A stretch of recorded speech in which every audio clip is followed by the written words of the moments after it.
हम जैसे छोटी हस्तियों को एक बड़े मंच पे लाने का काम कर रही है, जो उसका नाम है सज्जाद के सितारे। आईबीटी के वॉलंटियर्स इंटरनेशनल लेवल पे भी जो अरबईन का सबसे बड़ा गैदरिंग बताया जाता है, गूगल पे अगर आप सर्च करोगे तो लार्जेस्ट गैदरिंग अरबईन बताता है। और कैसे है कि आज भी हमारे बीच ऐसे लोग हैं जिनका मुफाद कुछ भी नहीं है।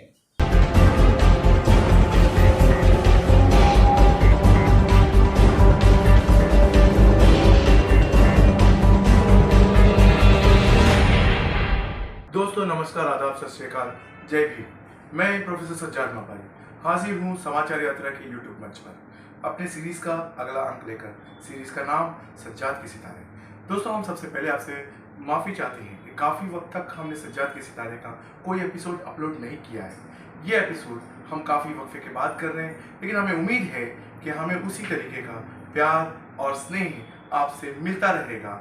और आज हम सज्जाद के सितारे में आज एक सितारे से आपकी मुलाकात करा रहे हैं। ये वो सितारा है जिन्होंने कई सारे यंग लाइफ्स को, कई सारे युवाओं को प्रेरणा दी और उनको मुख्य धारा के सामाजिक कार्य में लेकर आए। इस सितारे को आज आपसे इंट्रोड्यूस करा रहे हैं सज्जाद के सितारे में। तो आज मिलिए सज्जाद के सितारे में इस सितारे से अफजल दाऊद साहब से। अफजल भाई, बहुत बहुत स्वागत है हमारे इस यूट्यूब मंच पर। और आज आपने हमसे बात करने के लिए जो मंजूर की, उसके लिए आपका बहुत बहुत शुक्रिया। हमारे दर्शकों को आप पहला क्या कहना चाहेंगे? सबसे पहला तो मैं ये कहना चाहूँगा कि सज्जाद के सितारे में जो टीम आपके साथ काम कर रही है उसका मैं तहे दिल से शुक्रिया अदा करूँगा। और उस टीम ने इस सज्जाद के सितारे में एक से बढ़िया एक एपिसोड किए हैं और हम जैसे छोटी हस्तियों को एक बड़े मंच पे लाने का काम कर रही है, जो उसका नाम है सज्जाद के सितारे। तो मैं उनकी टीम को तहे दिल से शुक्रिया अदा करूँगा। शुक्रिया अफजल भाई आपकी इस हौसला अफजाई का। और आइए हम बातचीत का सिलसिला आगे बढ़ाते हैं। अफजल भाई के बारे में मैं एक बात बता दूं कि अफजल दाऊदानी साहब का ओरिजिनल जो काम है वो business, as a business person है। He is a business person. उसके बारे में भी हम बात करेंगे अफजल भाई के साथ। लेकिन बात यह है कि हम शुरू करना चाहते हैं संक्षेप में आप अपने अर्ली लाइफ के बारे में थोड़ा हमारे दोस्तों को, दर्शकों को बताएं। अर्ली लाइफ में ऐसा है कि मैं सोशल वर्किंग में 2000 से जुड़ा हूँ। जो हमारे गुरु बोले जाए, जो हमारे मार्गदर्शन बोले जाए, जिन्होंने हमें ये सिखाया, उनका नाम है सफदर एच करमाली, जिनको करमाली डेकोरेटर से बड़े लेवल से जाना जाता है। और उन्हीं के साथ इकबाल भाई हिरजी करके थे, जो बहुत बड़े सोशल वर्कर थे और उनको इकबाल ब्लड के नाम से भी जाना जाता था। हमने उन्हीं के साथ रह के ये सारी चीज़ों को सीखा और आज ये मकाम तक पहुँचे। सर, ये हम जानना चाहते हैं कि क्योंकि आप इस्लामिक वॉलंटियर ग्रुप्स के सेक्रेटरी हैं इसमें, तो आपका आईबीटी से जुड़ना कैसे हुआ? आईबीटी एक ऐसा सोशल इदारा है कि जो आज 40 साल हो गए उसे, और मैं काफ़ी छोटा था। मैं 8 या 9 साल का था जब से मैं आईबीटी में जुड़ा हुआ हूँ। और उनके प्रेसिडेंट सफदर करमाली साहब ही थे और सेक्रेटरी इकबाल भाई हिरजी, जो हमारे बीच नहीं रहे। और उन्हीं के साथ हम ये आईबीटी को ज्वाइन करके और वहीं से हमारा सिलसिला शुरू हुआ। आईबीटी एक ऐसा ऑर्गेनाइजेशन है कि जो बोलने के लिए तो इस्लामिक वॉलंटियर ग्रुप उसका नाम कहा जाता है, बट आईबीटी जो है वो गणपति में ड्यूटी देती है, आईबीटी जो है वो दही हंडी में ड्यूटी देती है, आईबीटी ईद मिलाद में देती है, मुहर्रम के टाइम पे देती है, अरबईन में देती है ड्यूटी। और खाली इंडिया लेवल, मुंबई लेवल पे नहीं है, आईबीटी के वॉलंटियर्स इंटरनेशनल लेवल पे भी जो अरबईन का सबसे बड़ा गैदरिंग बताया जाता है, गूगल पे अगर आप सर्च करोगे तो लार्जेस्ट गैदरिंग अरबईन बताता है, वहाँ पर भी आईबीटी का कैंप लगता है और सारे वॉलंटियर्स वहाँ भी ड्यूटी देते हैं। आईबीटी के सेक्रेटरी बनने तक का सफर कैसा था? क्योंकि एज अ वॉलंटियर आपने ज्वाइन किया और यहाँ तक आप आए, तो फिर ये सेक्रेटरी तक का सफर कैसा रहा? वो सफ़र ऐसा था कि आईबीटी में हमारे आज भी ऐसा है कि जैसे पुलिस फोर्स में कैसा स्टार दिया जाता है, 1 स्टार, 2 स्टार, 3 स्टार, उसी तरह आईबीटी में भी दिया जाता था। आईबीटी में मैं एक नॉर्मल वॉलेंटियर से जुड़ा, उसके बाद हम काम करते चले गए और इसी तरह से काम होता चला गया, सारी जिम्मेदारी आती चली गई। फिर मुझे जब 1 स्टार दिया गया तब मैं बहुत दिल से खुश था कि अल्लाह ने और मुझे सफदर भाई जैसे लोगों ने ये जिम्मेदारी समझी और उन्होंने मुझे सिलेक्ट किया। फिर मुझे कुछ साल बाद 2 स्टार मिले जो 2009-2010 में दिया गया। फिर मैं 3 स्टार पे आया और उसी दरमियान हमारे बीच इकबाल भाई हिरजी नहीं रहे, उनका इंतकाल हो गया और वो सेक्रेटरी पे थे। और उसके बाद सफदर करमाली साहब ने ये समझा कि मुझे उस लायक समझा और मुझे सेक्रेटरी की पोस्ट दी और मैं सेक्रेटरी तभी से 2009 से जब इकबाल भाई का इंतकाल हुआ तब से मैं आईबीटी के सेक्रेटरी हूँ। अब हम थोड़ा बिजनेस बैकग्राउंड भी आपका जानना चाहते हैं कि Afzal Daudani as a business person ये कैसा सफर रहा है? ये तो ऐसी कहानी है कि शायद आपको बोलूँगा तो आप शायद सच मानो या ना मानो, बट कैसा था कि बाप दादाओं का बिजनेस ये नहीं था डेकोरेशन में। जैसे सफदर भाई करमाली जो है वो मेरे कजिन मामू भी होते हैं और उनका ये बिजनेस बहुत सालों पुराना था और उन्हीं के साथ जब जुड़े तो बोले मुझे कुछ करना था कि मुझे कुछ अलग करना है डैडी से, बड़े भाई से, क्योंकि मेरे बड़े भाई एडवोकेट थे और डैडी का जो है वो ऑयल का बिजनेस था, तो मुझे कुछ अलग करना था। तो बस ऐसा ही मैंने एक बार सफदर भाई से पूछा कि मुझे कुछ अलग करना है, तो बोले ठीक है डेकोरेशन की लाइन में आ जाओ आप। और मैं एक छोटी सी 2 वॉश बेसिन से मेरा काम शुरू किया था। आज अल्हम्दुलिल्लाह बहुत बड़े पैमाने पे है, जिसका श्रेय पूरा जाता है सफदर भाई करमानी को। दर्शकों आपको बता दूं कि ये जो है दाऊदानी हायरर्स के नाम से अफजल दाऊदानी साहब की कंपनी को जाना जाता है और आज one of the most leading decorators in Mumbai. जो भी आला पैमाने पर जितने प्रोग्राम्स होते हैं उसके डेकोरेशन, उसका एस्थेटिक्स का देखने का काम जो है वो अफजल दाऊदानी साहब खुद करते हैं, क्योंकि ये इनका पुश्तैनी कारोबार कभी भी नहीं रहा है।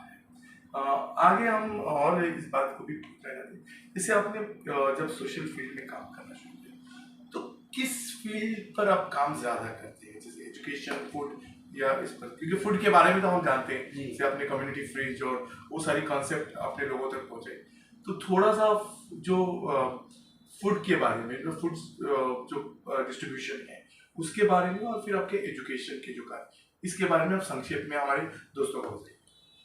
पहली बात तो यह है कि मेरा जो पर्सनल मोटिव रहा है वो एजुकेशन और मेडिकल को रहा है। जहाँ तक कि फूड फॉर हंगर ये एक कॉन्सेप्ट जो है, मैं हैदराबाद गया हुआ था।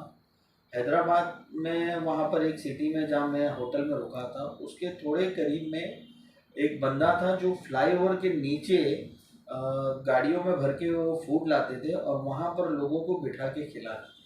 तो वो मैंने देखा कॉन्सेप्ट और मुझे अच्छा लगा और मैंने काफ़ी वक्त दिया उधर और मैंने उनसे मुलाकात भी की।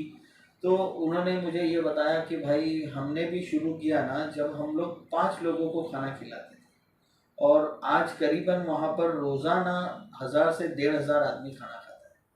तो उन्होंने भी ये बोला कि जब मैंने उनसे कहा अरे भाई आप तो इतना बड़ा सेटअप लेके चल रहे हो तो किस तरह से हो, तो उन्होंने बोला कुछ नहीं है भाई, आप बस वो तो आप शुरू करो और कारवा बनता चला जाएगा। और उसी तरह से फिर मैं बॉम्बे आया तो मैंने सफदर भाई से बैठ के वो किया, बात किया कि इस तरह से मुझे शुरू करना है। तो उन्होंने भी बोला हाँ बिस्मिल्लाह आप करो शुरू।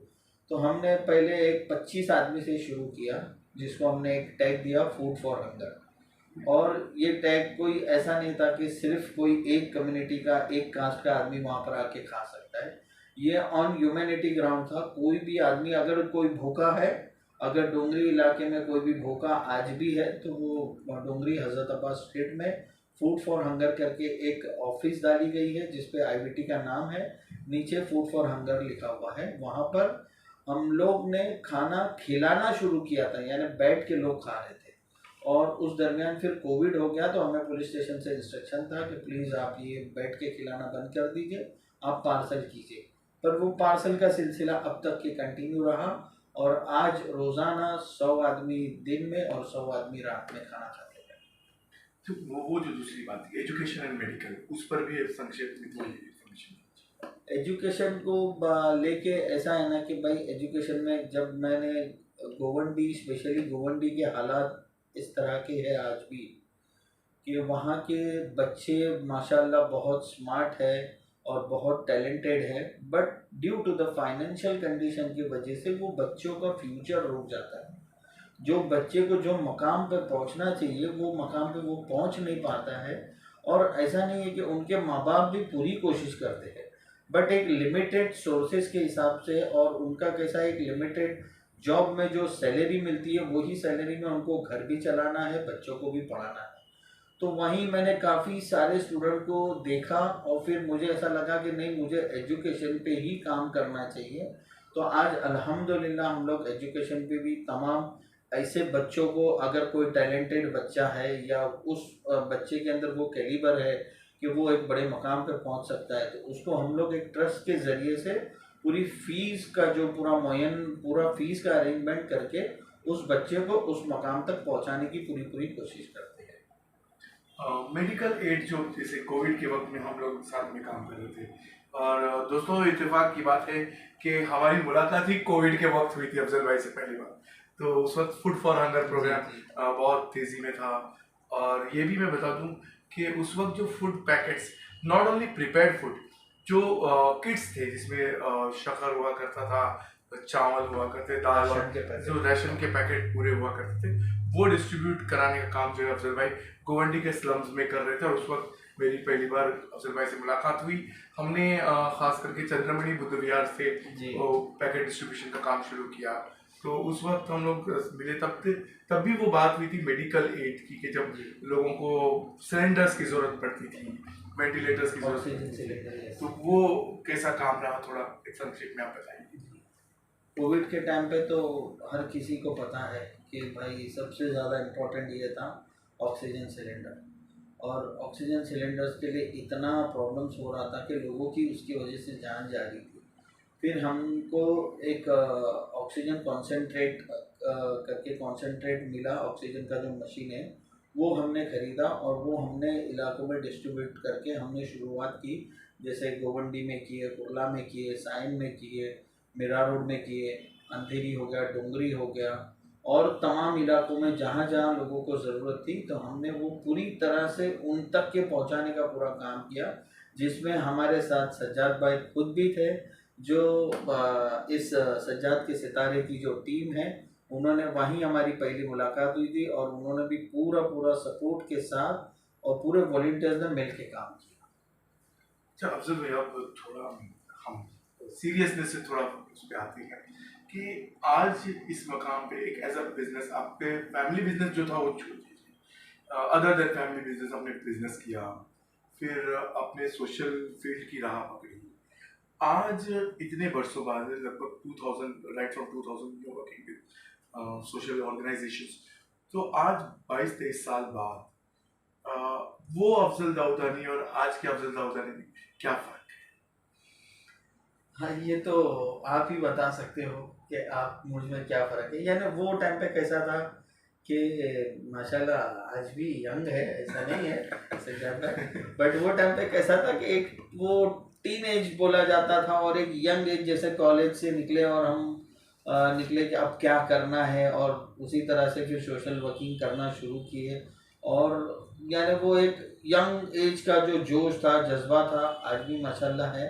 और सज्जाद भाई लोग जैसे लोग मिले, अब्दुल बारी खान जैसे लोग मिले, जिन्होंने पूरी तरह से मोटिवेट किया, और बहुत सारे लोग मिलते चले गए। और कैसे है कि आज भी हमारे बीच ऐसे लोग हैं जिनका मुफाद कुछ भी नहीं है, बट वो चाहते हैं कि एक अच्छा मैसेज जाए और लोगों की खिदमत करे, लोगों की सेवा करे। उसमें से ऐसे लोगों का नाम है सफदर करमाली साहब, महापारी साहब, अब्दुल बारी खान साहब, सलीम भाई, काफ़ी सारे लोग ऐसे हैं जिनका मुफाद कुछ नहीं है, और इन ऐसे लोगों के साथ काम करने में और मज़ा आता है। और वो टाइम पे यंग में कैसा था कि भाई कोई भी कुछ भी आता था, हाँ देख लेंगे, कर लेंगे, ऐसा हो जाता था। पर आज ये हमको समझ आ गई कि अगर हमको कुछ काम करना है तो बहुत ही प्यार से और बहुत ही अच्छे से, बहुत ही डिस्कस करके एक बड़े से बड़ा काम हम फतेह कर सकते हैं। आने वाले वक्त में आईवीटी का और आपकी अदर ऑर्गेनाइजेशंस का अब विजन क्या है, कैसे करते रहेंगे? देखो, विजन में तो ऐसा है कि जो कोविड के टाइम पे मैंने देखा ना, मुझे सबसे बुरा डायलिसिस सेंटर के बारे में लगा, क्योंकि उस टाइम पे वो डायलिसिस सेंटर काफ़ी बंद हो चुके थे और डायलिसिस की वजह से काफ़ी सारे लोगों की जान चली गई। और आज हमारा विज़न वही है कि हम गोवंडी जैसे इलाके में, हमें अगर अल्लाह ने नवाजा और सारी टीम ने हमको पूरी तरह से सपोर्ट किया, तो हम गोवंडी में एक बड़ा डायलिसिस सेंटर डालेंगे और एक बड़ी कॉलेज होना चाहिए हमारे पास वहाँ पर। आज गोवंडी के ये हालात है कि जहाँ एक एम्बुलेंस की भी बंदोबस्त नहीं है, क्योंकि वो हमने और सज्जाद भाई हमने हमारी आंखों से देखा है कि वहाँ पर डेड बॉडी जो है वो रिक्शा या टेम्पो में जाते हुए हमने देखा है। और ऐसा नहीं है कि वहाँ के लोग कुछ कर नहीं सकते, बहुत कुछ कर सकते हैं, बट अल्लाह जाने उनको करना नहीं है या उनको तौफीक नहीं है।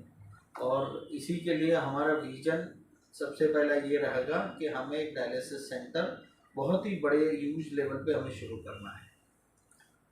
तो हम उसके लिए ज़रूर आपके साथ जो भी हम कर सकें कि हमारी जो भी हैसियत होगी उसके लिए हम ज़रूर करेंगे।